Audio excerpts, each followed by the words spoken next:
हाँ, लक्ष्य 2026 के अंतर्गत हम जो है आज मध्य प्रदेश के आर्थिक सर्वेक्षण के अंतर्गत सार्वजनिक वित्त का टॉपिक करने वाले हैं। सार्वजनिक वित्त के अंतर्गत मध्य प्रदेश सरकार को कितनी आय हुई है, कितना व्यय हुआ है, राजकोषीय घाटा, राजस्व घाटा, है ना, ये सारी चीजें हमसे पढ़ना। बैंकिंग व्यवस्था, बैंकिंग की जो शाखाएं, ब्रांचेज हैं, वो सारी चीजें जो है सार्वजनिक वित्त के अंतर्गत पढ़नी होती है। तो ये है राजकोषीय संकेतक।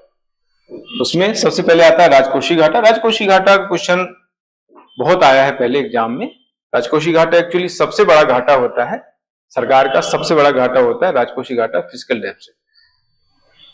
बजटी जो घाटा होता है, बजटी घाटे में जब सरकार की जो देयताएं हैं, सरकार की जो लायबिलिटीज है, यानी सरकार को जो चुकाना है, उनको बजटी घाटे में ऐड कर दिया जाता है, जोड़ दिया जाता है, तो उसको हम बोल देते हैं राजकोषीय घाटा। राजकोषीय घाटा एक्चुअली ये डॉक्टर मनमोहन सिंह जो वित्त मंत्री थे, उन्होंने इसको बजट में इंट्रोड्यूस किया था, बजट में इसको सम्मिलित किया था 1991 की बात। 1991 से जो है राजकोषीय घाटा बजट में सम्मिलित किया गया। इसके पहले राजकोषीय घाटा होता ही नहीं, मतलब राजकोषीय घाटे का आकलन ही नहीं होता। तो ये जो राजकोषीय घाटा है, ये जो है डॉक्टर मनमोहन सिंह की देन कही जाती है। उन्होंने जो है इसको सम्मिलित किया, और ये सबसे बड़ा घाटा माना जाता है, क्योंकि बजटी घाटे में सरकार की जो देयताएं, सरकार को जो चुकाना है, उनको ऐड कर दिया जाता है, तो ये राजकोषीय घाटा बन जाता है। राजकोषीय घाटे का संशोधित अनुमान 2024-25 के हिसाब से हम देखें तो 4.15% है जीएसडीपी का। ये सारे जो घाटे हैं, इस तरह के जो डेटा है, ये जीएसडीपी से आकलित किए जाते हैं। तो 4.1% जो है संशोधित अनुमान रहा है 2024-25 का। 2025-26 का बजट अनुमान 4.66% जीएसडीपी का है ये। और अभी जो बजट प्रस्तुत हुआ है, मध्य प्रदेश का बजट अब आगे हम करेंगे, उस पर डिस्कस करेंगे आगे। तो 26-27 का बजट जो प्रस्तुत हुआ है, उसमें बजट अनुमान जो लगाया गया वो 3.87% जीएसडीपी का। तो ये तीन डेटा यहां पर दिए गए। 2024-25 का संशोधित अनुमान है 4.15% जीएसडीपी का है। 25-26 का जो बजट अनुमान है 4.66% जीएसडीपी का। और अभी जो नया बजट प्रस्तुत हुआ है, उसमें जो राजकोषीय घाटा अनुमानित किया गया है वो 3.87% जीएसडीपी का। तो ये तीन डेटा आपको ध्यान रखना है, कोई भी डेटा आपको पूछ सकता है, ये काफी इंपॉर्टेंट रहता है। तो ये हो गया राजकोषीय घाटे के बारे में। इसके बाद आता है इसका लक्ष्य। राजकोषीय घाटे का लक्ष्य कितना डिसाइड किया गया है सरकार द्वारा, मध्य प्रदेश सरकार द्वारा। तो 2024-25 में जो लक्ष्य डिसाइड हुआ था वो 3.5%, 3.50% जीएसडीपी का। और 25-26 में जो है इसको घटा के लक्ष्य को कर दिया है 3% जीएसडीपी के संबंध। तो ये है इसके लक्ष्य के बारे में, राजकोषीय घाटे के लक्ष्य के संबंध में। अब 15वें वित्त आयोग ने क्या सीमा डिसाइड की थी राजकोषीय घाटे की, वो इसमें मैंने बताई है। 15वें वित्त आयोग की अनुशंसा के अनुसार 2023-24 से 2025-26 के लिए राजकोषीय घाटे की जो सामान्य सीमा है वो 3% लगभग जीएसडीपी की रहेगी, ऐसा जो है 15वें वित्त आयोग द्वारा बताया गया है। तो ये है राजकोषीय घाटे से संबंधित इंपॉर्टेंट फैक्ट। इसके बाद आता है राजस्व घाटा। राजस्व घाटा कैसे निकालते हैं? राजस्व घाटा निकालने के लिए हम क्या करते हैं, जो राजस्व आय है और राजस्व व्यय है, राजस्व आय में से राजस्व व्यय को माइनस किया जाता है, तो हमें जो है माइनस में जो अमाउंट आता है उसको हम कहते हैं घाटा। यानी राजस्व आय की अपेक्षा राजस्व व्यय ज्यादा होता है तो राजस्व घाटा होता है। ठीक है, तो राजस्व घाटा 2024-25 में संशोधित अनुमान है 0.07% जीएसडीपी का है ये। 2025-26 में जो बजट अनुमान है वो 0.04% जीएसडीपी का, ये जो है इस तरीके से अनुमानित किया गया है बजट अनुमान। और अभी जो नया बजट उसमें आधिक्य दिखाया गया है, राजस्व घाटा नहीं, राजस्व अधिक है नए बजट में मध्य प्रदेश के।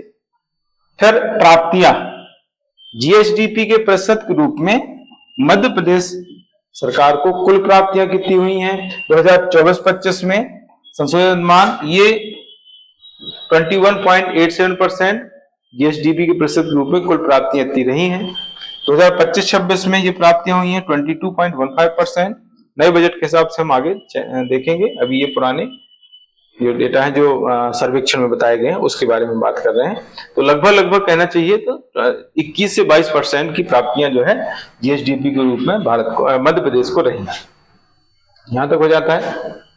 कुल प्राप्तियों में राजस्व प्राप्तियों का हिस्सा, दो प्रकार की प्राप्तियां होती हैं, एक तो राजस्व प्राप्तियां हैं, एक पूंजीगत प्राप्तियां। तो कुल प्राप्तियों में राजस्व प्राप्तियों का हिस्सा 2024-25 में 79.67%। बाकी जो है वो पूंजीगत प्राप्तियां होंगी, यानी 100 में से 79.67% को हम माइनस कर देंगे तो हमें जो है पूंजीगत प्राप्तियां हो जाएंगी। मानी बाकी जो बचा हुआ हिस्सा है वो किसका है? पूंजीगत प्राप्तियों का है। ठीक है, 2025-26 में जो बजट अनुमान लगाया गया था राजस्व प्राप्तियों का वो 77.50%। तो इस तरीके से ये राजस्व प्राप्तियां बताई हैं, इन्हीं से जो है हम पूंजीगत प्राप्तियां निकाल सकते हैं, यानी 100 में से जो है हमें इसको माइनस कर देना है तो हमें मिल जाएगा पूंजीगत प्राप्ति। तो ये हो गई कुल प्राप्तियों में राजस्व प्राप्तियों का हिस्सा। अब कर राजस्व है, जीएसडीपी के प्रतिशत के रूप में राज्य का कर 2024-25 में 6.44% है ना। राज्य के जो कर हैं वो जीएसडीपी के प्रतिशत के रूप में 6.44% रहे। केंद्रीय कर में राज्य का जो हिस्सा है वो 6.59% जीएसडीपी का रहा है ना। केंद्र सरकार द्वारा जो उनके कर है, केंद्र सरकार के जो कर हैं उनमें राज्यों को एक हिस्सा दिया जाता है। वित्त आयोग की सिफारिश के आधार पर राज्यों को एक हिस्सा दिया जाता है, वो अब कम हो गया। अभी हम आगे बात करने वाले हैं कि जो राज्यों को हिस्सा दिया जाता है उसमें कमी हो गई है। मध्य प्रदेश में को कम मिला है ये हिस्सा, है ना। तो ये 6.59% जीएसडीपी के रूप में हिस्सा है। हाँ, अभी देखो इंपॉर्टेंट बात यहाँ पर लिखी हुई है, मध्य प्रदेश को सर्वाधिक आय जिन करों से होती है वे कर हैं। तो यहां से क्वेश्चन बन जाता है कि मध्य प्रदेश को सर्वाधिक आय किस कर से हो रही है इस समय? तो सर्वाधिक आय हो रही है SGST, state goods and service tax.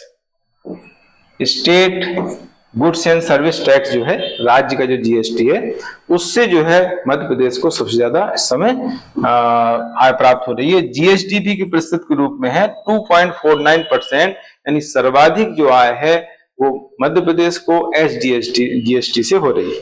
2.49% GSDP का है। सेकेंड नंबर पर नाम आता है वाणिज्य कर का, ये है जीएसडीपी का 1.34%। फिर राज्य आबकारी शुल्क है 1.03% जीएसडीपी का है। फिर स्टाम्प तथा पंजीयन शुल्क है वो 1% से कम है, यानी 0.82%। तो इस तरीके से सबसे ज्यादा अगर हम देखें तो ये है सर्वाधिक।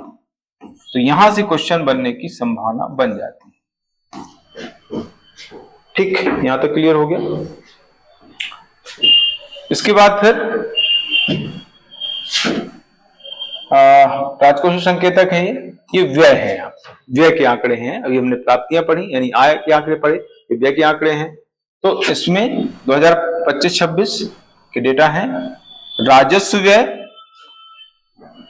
2,90,261 करोड़ रुपए, 2,90,261 करोड़ रुपए जो है ये व्यय हुआ है 2025-26 में। और ये जो व्यय है वो जीएसडीपी के प्रतिशत के रूप में 17.13% ना, 17.13% जीएसडीपी प्रतिशत के रूप में ये राजस्व व्यय है। ठीक है, पूंजीगत व्यय ये है 82,513 करोड़ रुपए और ये जीएसडीपी के प्रतिशत के रूप में है 4.87%।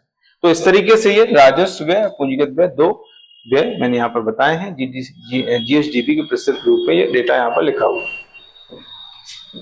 राजकोषीय अनुशासन, राजकोषीय अनुशासन करके एमपीपीएससी में मेंस में टॉपिक है, चौथी यूनिट में, उसी से रिलेटेड बात है यहाँ पर।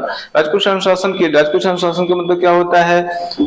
जो राजकोषीय घाटा है, राजस्व घाटा है, उसको कम करने के लिए जो प्रयास किए जाते हैं उसको कहते हैं राजकोषीय अनुशासन। राजकोषीय घाटा समाप्त करना, राजस्व घाटे को समाप्त करना, उसमें सुधार लाना, राजकोषीय घाटे में कमी करना, इसके लिए जो प्रयास होते हैं उसको राजकोषीय अनुशासन कहा जाता है। इसके लिए सरकार ने क्या किया है?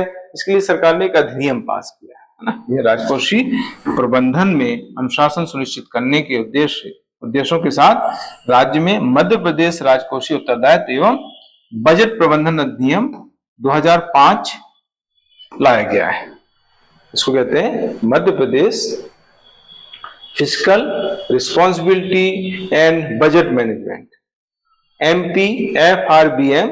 ये अधिनियम 2005 का है। इसको मध्य प्रदेश सरकार द्वारा लाया गया है। इसी तरह का जो अधिनियम केंद्र सरकार का है वो 2003 का है। तो कभी कभी अधिनियम का ईयर ही पूछ लेते हैं, है ना।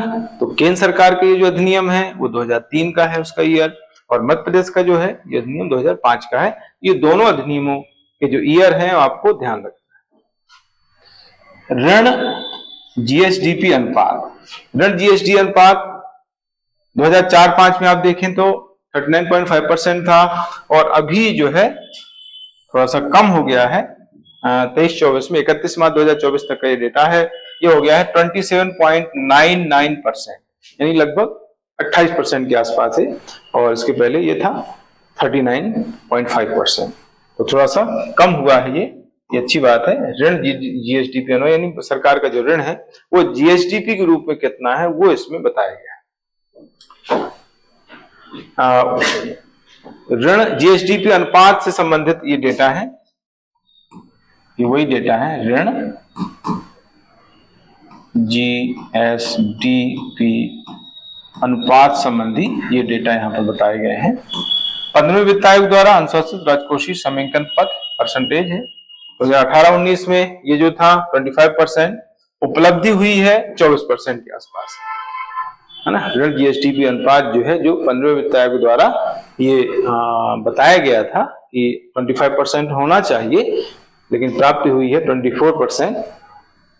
2023-24 में 33.30% और उपलब्धि रही है 27.99%। 2024-25 में पुनरीक्षित अनुमान है 33.60% का ये वित्त आयोग ने बताया था, और इसकी प्राप्ति हुई है 30.74%। 2025-26 में जो है ये बजट अनुमान लगाए गए हैं 33.70%, और इसकी प्राप्ति हुई है 31.30%। तो इस तरीके से ये है राजकोषीय अनुशासन से संबंधित ऋण GSDP अनुपात। अब बैंकिंग क्षेत्र, बैंकों की कुल शाखाएं, बैंकों का प्रकार है यहाँ पर 2024-25 के डेटा है, और ये 2024-25 के हैं, ये सितंबर 2025 तक का डेटा है। तो दो डेटा यहाँ पर दिए हुए हैं। वाणिज्यिक बैंकों की कुल जो शाखाएं हैं 2024-25 में ये थी 6045, और अभी बढ़कर के हो गई है 6074 सितंबर 2025। सहकारी बैंक की कुल शाखाएं 890 थी पहले, यानी 24-25 में, और अभी भी यही है 890 ही है, सेम डेटा है। क्षेत्रीय ग्रामीण बैंक 1335 शाखाएं थी, और अब ये कम हो गई हैं 1320, क्योंकि जो है मर्ज हो गए हैं बैंक, क्षेत्रीय ग्रामीण बैंक मर्ज हो गए हैं। हर राज्य में एक ही जो है क्षेत्रीय ग्रामीण बैंक काम कर रहा है। मध्य प्रदेश ग्रामीण बैंक के नाम से जो है मध्य प्रदेश में क्षेत्रीय ग्रामीण बैंक है ना। एक राज्य एक RRB, ये जो है RBI की स्कीम है, भारतीय रिजर्व बैंक की स्कीम है। एक राज्य एक RRB की स्कीम है। इसके तहत जो है प्रत्येक राज्य में जो है एक ही RRB अब काम कर रहा है। मध्य प्रदेश में मध्य प्रदेश ग्रामीण बैंक के नाम से मध्य प्रदेश का यहाँ का क्षेत्रीय ग्रामीण बैंक RRB है, जिसका मुख्यालय इंदौर में है। ठीक है, तो इसलिए जो है संख्या कम हो गई है। लघु वित्त बैंक 436 पहले थे, अब ये बढ़ गए हैं 472 हो गए हैं। IPPB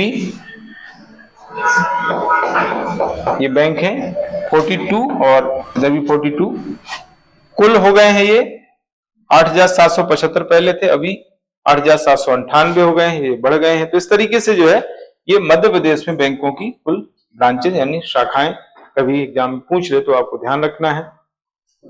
गैर निष्पादित परिसंपत्तियां NPN को बोला जाता है, नॉन परफॉर्मिंग एसेट्स, ये 2025 में जो है 36,755 करोड़ रुपए ये जो है NPA मतलब होता है जो भी उधार बैंकों ने दिया है वो जो है बैंक को वापस नहीं होता है, तो उसको एनपीए कहा जाता है। 90 दिन का इसमें टाइम डिसाइड है ना, जो ड्यू डेट है उससे 90 दिन के बाद अगर जो है वो अमाउंट वापस नहीं आता है तो उसको एनपीए में काउंट किया जाता है, यानी ना तो उसका ब्याज मिल रहा है बैंक को, ना ही उसका मूलधन मिल रहा है, तो उसको जो है एनपीए में सम्मिलित कर लिया जाता है। तो ये इस तरीके से मैंने इंपॉर्टेंट बात बताई है, और इसी तरीके से आगे मैं अगला टॉपिक लेके वापस उपस्थित होऊंगा। आप सभी के दिन शुभ हो।